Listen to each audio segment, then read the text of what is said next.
All right, so we are on. So I'm here with Mattie today, and Mattie is a personal trainer, and she's got a lot of know-how. And I was talking to her recently about my own training that I just started into. And the more I talked to her, the more I realized that there was a lot of things that even I hadn't been told in all of my research for losing weight and gaining muscle and losing fat and how that is all playing together just from the personal training world. And so I wanted to bring Mattie on to just give us some wisdom about what it takes. So just to give anybody a little bit of background, I started a heavily uh, an intense training program again, and I haven't done that since recovering from HA. So I've done exercise, but I haven't really started a solid um, program that required a lot from me. And I discovered that over the course of 2, 3 weeks, I was gaining some weight. And of course, I wasn't worried about the weight gain because my goal was to get back into training, enjoy it again, and have the confidence in moving and enjoy that. But I was just curious and I knew Mattie. And so I started asking her some questions. So, Mattie, do you want to kind of explain a little bit about why I was probably seeing weight gain and why it was taking long to give us your wisdom on it? Yeah, well, it can be multiple factors going on there. It's a stressor, right, to exercise intensely, and we're not always doing that responsibly or, you know, the appropriate amount of times per week, and it can cause inflammation, which can cause water retention, which can cause the scale to go up, which freaks people out because it's like I'm moving more, I should be losing weight, right? Sometimes intense exercise can increase appetite. So without even thinking, you might be increasing your calories, which could cause weight gain potentially. So there's a lot of different factors, and it all comes back to your goals of what are you trying to achieve. I think that there's a lot of myths out there in terms of how much do we need to be doing, what do we need to be doing to be achieving certain goals. And a lot of females, they have those aesthetic goals, and they're not going to be reached with lots and lots of intense exercise and lots of cardio. That does not build muscle. That does not improve body composition. If anything, it encourages your body to hold on to fat, right? And so there's a lot of physiology that we can go through to kind of understand that. But there is so much myth around that of like more is more, right? Oftentimes less is more. And I know that you have a really good understanding of that too, and your body and the stress response because of, the journey that you've been through. But that's just kind of like a brief, I guess, like a brief overview. Again, there are lots of factors that could have affected that, but and the scale doesn't tell us the whole picture either, right? So what Right. was happening in your body? What kind of muscle were you putting on? What kind of inflammation and water retention, were you holding on to? Were you increasing your carbohydrate intake, which would increase your glycogen? So we get so stuck on that number, and it's like, gosh, like I don't even care about the number. What else is going on? So Yeah. Yeah, because you asked me a lot of questions when we were talking and I was like, "Oh my gosh, this is just as in-depth as hormones." I don't know why I thought to myself it wouldn't have been because, well, actually, if you look at marketing, I mean, we've got the calories in, calories out argument. We've got the simple diets and how it should work to lose weight. And I mean, I don't blame myself. I feel a little bit bad for myself now that I think about it. But I guess I was thinking, I was like, "Oh, I should know better." Like, oh yeah, when you brought it up, it made sense that maybe I was having a little bit of inflammation because of the amount of changes that I was going through. And of course, I'm able to watch my fertility and track my cycle and figure out what's going on there and if anything was being affected. And because I didn't see any changes with that, I was thinking, okay, I must be doing okay. Uh, but and that's another whole other ball game, especially because when girls reintroduce exercise after having HA, usually we see a lot of changes with their cycle. But again, everybody's different. I'm very, very affected by any changes I have in food. but the exercise doesn't seem to affect my cycle so much as long as the food is still there. So pretty interesting, but why do, for example, why does more exercise make um make water retention happen? Well, everybody is a little bit different in terms of what is inflammatory to them. A lot of it is just the stress response. So we have to appreciate that even if it's a stressor that you enjoy, your body doesn't delineate stress, right? Your body doesn't delineate like the crazy like family gathering that's super stressful for you, or your 9 to 5 job, or your high intensity exercise, or the travel that you're going to do with your husband this weekend. And you're going to get a little bit less sleep and you're going to maybe drink some cocktails and that's super fun, but that's stressful and it's all stress, right? So everyone has a different stress threshold. Everyone deals with that stress differently. So it's hard to say that like, oh, Abby, you're going to get inflamed and you're going to hold this water because you did X workout. And, you can't say that. We don't know that. Those trends and tracking that data is something to watch. So for you, I think that we know maybe just getting into this workout routine, and we have to support you in other ways, making sure your sleep is good, making sure you're getting the carbohydrate intake you need to support the exercise. And maybe you can tamp that inflammation down. Or maybe we do learn long term that even when we are doing those other nourishing things in your lifestyle, you're still getting a little stressed out and inflamed from this process, which is okay. We just have to make sure, the rest of your life isn't like on fire. And if Right. it is, then that's not going to be an appropriate time for you to be training intensely. Right. And so Right. that's Right. where the appropriateness of the exercise comes in. People that do have chronic stress and crazy jobs and all these things, maybe that HIIT class isn't for them right now. Maybe it's more of the walks and the yoga, and that's going to be their space for a little while. But I just thought it was so interesting that I had never thought about it before, that not only do all of those factors affect your hormones, but it affects how you're able to build muscle. Like Mhm. I don't know why that, it didn't make sense to me. But boys, yes or no? Do they have the same struggles in that way? So they are not nearly as sensitive as females. Fortunately, unfortunately, we have a menstrual cycle to clue us in on things are not going well, or when we have alterations in that, we can start to see, how to correct and get back on track. Men are not nearly as sensitive by a long shot. So to give you like just a number, ballpark number, just so you can have like a good overview of that. It takes 4 days for a female to be undernourished. And that's like just slightly below our BMR. So let's say an average female has a BMR between 13 and 1600 calories.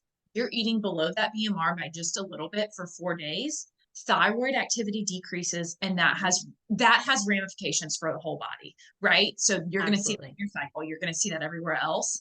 It takes men 2 months, and they have half of a threshold. Okay, so they can eat half of their BMR for 2 months before they see any metabolic alterations, Wow. potentially. Again, everyone's I different, but it makes you appreciate that, like, yo, 4 days for us at double the calorie intake relative to body weight than them, and they get 2 months. Okay, That's so wild. I fasting did is not not for know us. that Low fact. carb intake is not for us. And all of the research and all these like nutrition and sports things have been done on men. And then they're applied Yes. to women. And it's like, no, no, right? Yeah. Yeah. I can't believe that. It makes me a little bit bitter. I'm a little bit bitter about it. I know, I know. But it also makes you appreciate our physiology and how much we do have to care for ourselves, and how our high stress world is not set up for good female physiology, right? So I think that we really, really have to be conscious of that, and take extra good care of ourselves. Yeah, when I think about, having a 4 day, because I'm familiar just from the classes I've taken about the thyroid effect and everything, but having about 4 days, I still have the same stresses that I did on Tuesday. Some of the things that were bothering me Tuesday are still bothering me today. But if I'm thinking about a guy in 2 months, he's going to have a completely different set of situations. And so it almost to me almost like, well, that they're never going to feel that immediate effect of their decisions. Does Right. does that make sense? I mean, I know that it's not 100% like that, but to me, I just think that having such a short scale of time that we're affected, yeah, you gotta self-care, but still, just it's completely different. You can't compare it at all. I just wonder how much longer it'll take them to start doing studies on women. I know. I know. So, It's we're getting there, and there's more and more. I look forward to like my daughter's generation of like the information she will have that we didn't have, and so forth and so on, if we don't implode as a human race before then. Um, we are slowly getting there, and I think that it's becoming just more and more common and more knowledge around like birth control. This is what it is. This is what it isn't. This is why your period is important. Like it is right. more talked about. Whereas even 10 years ago, that wasn't a thing. And birth control True. was right. There were no drawbacks to birth control 10 years ago. So I think even that just being language is Yeah, definitely a big step. I mean, I wasn't taught anything about my cycle growing up, except for the fact that it was should show up about 28 days. I didn't even know that some girls had a flexibility in that, and that sometimes a healthy cycle for you isn't showing up 28 days. I didn't realize that could be a thing. yeah. So I'm happy for the people that will come after me that at least they have that knowledge, but for real. So I'm starting to get off on a tangent. I'm sorry.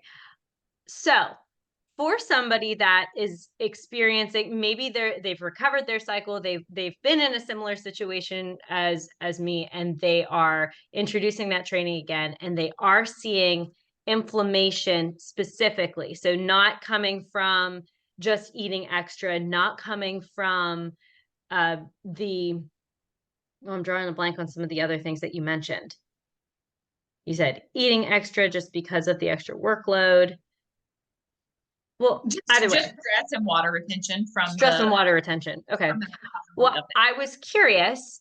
So, somebody that is having inflammation, what do you suggest beyond having a rest day? Is there anything that is more effective than a rest day? So that is important. Making sure that you're getting plenty of that rest, at least 1 day a week, probably two, but really looking at the training program. What are we Yeah. trying to achieve? And how is that program set up? And there's a conversation around that too, because that to me, that is like one of the biggest misconceptions too, is reteaching females how to exercise and what we actually need to be doing to stay healthy. Again, a lot of females want to tone, which is not a real word and it's not a real thing, but I know what they mean. They want their muscles to pop out, they want to look strong, and they want to look lean. That does not come from high intensity exercise, does not come from cardio. It's teaching females to lift heavy for a certain rep range. And at the end of that rep range, it should be difficult to do that last rep. And then you put the weight down and you rest and you sit there and then you pick it up again in a few minutes. And that is so hard for females to do. They are like pooping their pants, standing there waiting to pick up that weight again because we're so used to like running off this stress of like, I got to jump around, I got to do something. What should I be doing?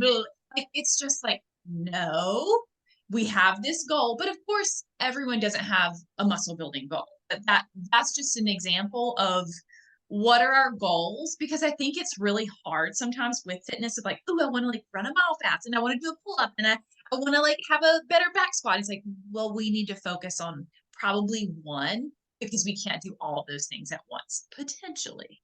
You just have to be smart about it. That's really interesting. I always thought to myself that it would be really, really fabulous to hire a personal trainer.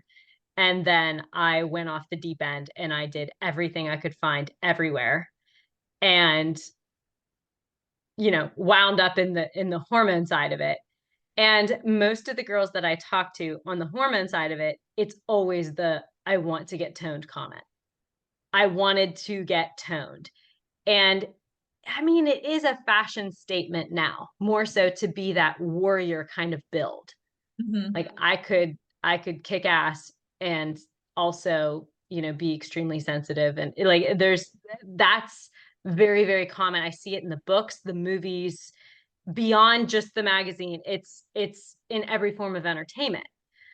But we are always, when I'm focusing on it, I'm never really, well, I have a few people that are trying to reintroduce exercise, but it's always such a close watch on the hormones that I never set in on, okay, so you wanted to fix your arms, you wanted more muscles in your arms. I never thought about doing parts because I'd always been told that if you were doing something for exercise, that it's going to affect every area of your body anyway. And so there was no point in focusing on one part of the body. What do you have to say about that? Yeah, so it depends. So we can build muscle and we can focus on building muscle on certain parts. So for example, I really want to grow my glutes, get that a lot. So we can throw in more glute-based exercises to build that booty. The opposite side of that, we do not choose where our body loses and stores fat. That is genetic. Your Mm. body chooses that, and everyone's different. For example, I trained a woman years ago, and she very, very strong and thick quads and booty, but she lost all of her weight up here, like just gone Ah, and nowhere else. And that was just her genetic predisposition. But with that being said, you can build those places that you're self-conscious about that you want to build, but we don't choose where our body stores and loses fat. so have you had women that have worked on the booty and then say after they've met their goals, okay, now I want to work on the top. And so you slowly build the body in pieces like that? Sort of. Most females don't have specific goals, like that. Okay. Yes, I get like I want to build my booty, but it's not so much that like we're just focusing on that. All training that I do is going to be well rounded because we don't want to have any type of compensations going on. We don't want to have something that's stronger than another to cause issues with mobility and injury risk and things like that. Certainly, we are going to make sure that we are putting in very specific exercises for those specific goals, like the booty growth. But we are going to make sure we're having a well-rounded, safe program too. So in other words, you're not just coming in the gym and doing like hip thrusts and squats. You're going to be working everything. Okay. Yeah, that's interesting. I'm sorry. I keep giggling because you said booty. Sorry, killing myself here. I think that's That's like yeah, social media du jour, isn't it? so. I also had another question. I don't know if you have any clients now or if it's because I know that you've been training for quite some time. Have you ever had any like bikini competitors, body composition competitors that have come and sought out your services? So I have trained a couple of high level athletes in powerlifting, but that's quite different than bikini would be. Yeah. Powerlifting aesthetic based. I have had several that have done that previously and have now come to me on the nutrition side for relationship to food issues. Yes. Yeah. And that's exactly where I was going with that. So Like I period was interested. off or working through HA, working through just healing the relationship with food and overall just balance and like the stress piece that comes along with the depletion of something. Yeah. Yeah. So you've never actually walked somebody through the process because I was wondering if there is a safe process for it. Because I was in that scope training as if I was going to compete and never did. And I was just wondering, I was like, there, everything about this feels unhealthy now that I look back at it. And I was just wondering if somebody else knew the secrets that I didn't know. I didn't know. It's a very rocky road to go down that and expect to come out the other end whole, if it's even possible. With that being said, I have a lot of fat loss clients that are really trying to move the needle down that way. And I always have that conversation ahead of time of we are going to keep extreme detail on that biofeedback. In other words, we are having meetings every few weeks of how's your sleep, how is your digestion, what are your periods like, what's your mental health like, what is your relationship to food? And it's always that conversation of, I will walk you through this. It's cool to have that. Like, I want to see what my body can do, but we are not doing this out of punishment. Like getting into that, like, why are we doing this? And always ready to step back from that calorie deficit or that fat loss phase should we need it when our body says, heck no, we're done with this. Right. So there's a safe way to do it, but it's like a hand holding, and I'm not going to let anybody develop an eating disorder because of, like, it's a careful tread, and it's not for everybody. I have that conversation with females that come to me that have had that really rocky relationship with food and exercise and body. And that's probably not a healthy thing for them to. Yeah. How different is the conversation for personal training versus hormones and fertility? I mean, because I've always believed that they go hand in hand. Is there a different approach that you take when you have a girl that has also struggled with losing their period and stuff? Do you take a different approach for them versus your other clients? Depends. I mean, I would say every client is unique and every client has like their own unique approach.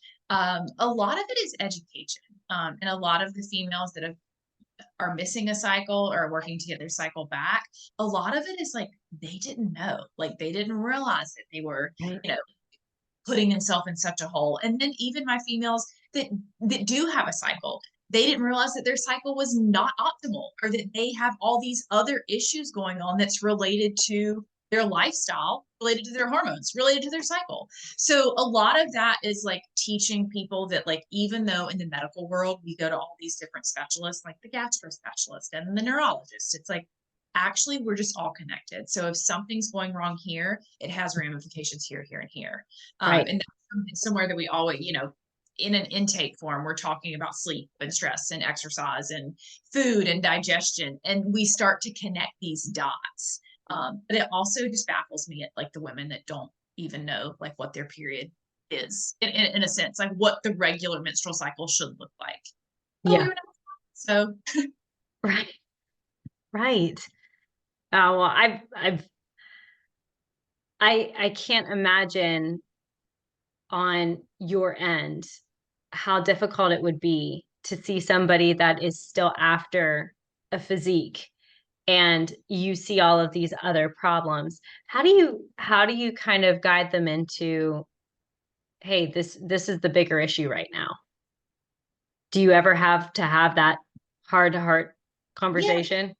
yeah, it's tricky, and it's like one of those things of, you can lead a horse to water, but you can't make it drink. And Mhm. that's part of the coaching piece too. The compassion, the support, knowing that my clients know that I'm there for them, should they need to reach out. And I hope that they always feel that they can.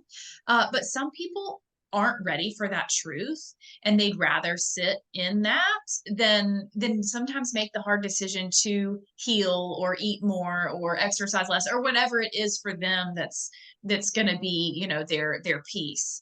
um I also think too, and I see it more and more, our like just epidemic of infertility. And I think it is all related to stress and under eating and all of this stuff.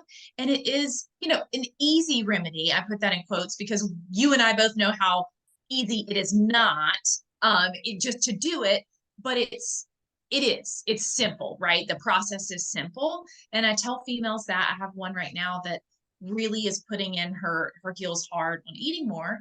And I know that that would help solve her issues. But fertility sells, fertility drugs and things sell. And if you go to a fertility doctor with these issues, they're not going to tell you to eat more and gain weight. They're going to sell you 40K worth of IVF, Yeah. And so it's so disheartening to see that. And it's happening a lot. Yeah, but you have to fix the hormones before you can go into the training. Am I right? I mean, I've thought that if your hormones are screwy, then you Mm, can't put on the muscle that you want. nope. Nope. I know. It's like, yeah, it's like beating a dead horse. I mean, in a sense, like you're just digging yourself a hole. Sometimes it takes getting to the rock bottom to figure that out. I had HA for 10 years and exercised my way through that. and wondered, why coming out the other end, once I had a regular healthy cycle, that I actually started to put on muscle. I actually started to get, what I wanted out of exercise that I had been striving for 10 plus years.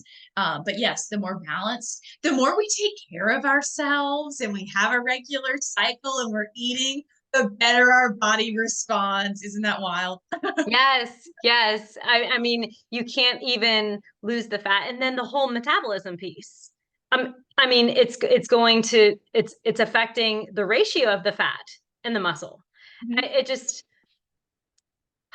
you got to fix that foundation level, and then you can build it on top with the the weightlifting, the exercise to get the results that you want. So I feel better talking to you and being reaffirmed in what I have thought. And it says that we have about 10 minutes left of recording anyway. So what marvelous timing.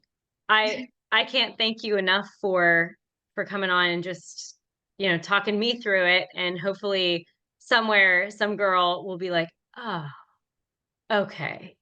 Got it." Because that's my goal. I really appreciate it. And I'd like to, if you wouldn't mind, send me your information so that if anybody is, looking to start building on that muscle now that they fixed the hormones, so that I've got a place to send them, that would be great. I don't know if you're taking any more clients right now, but That would be lovely. And I do the okay. nutrition side and the PT side. So yeah, definitely can help with that. Thank you, Abby, for having Yeah. me Yeah, on. that's fantastic. Thank you. I'll don't hang up. I'll just stop the recording. So